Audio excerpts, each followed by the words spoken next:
Assalamu alaikum viewers. Is your laptop heating up too much while using basic app?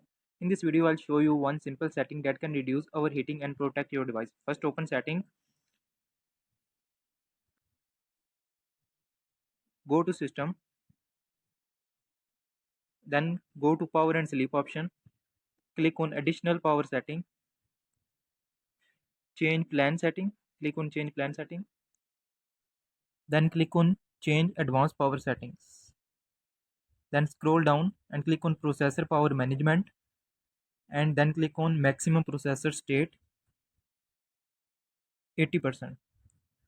Both the state 80%. Apply OK. Why its work? Reducing the processor maximum state limits how hard it pushes itself, which keep the CPU cooler and reduce overheating, especially during light tasks like browsing or studying. See you in next video. Jazakallah khair.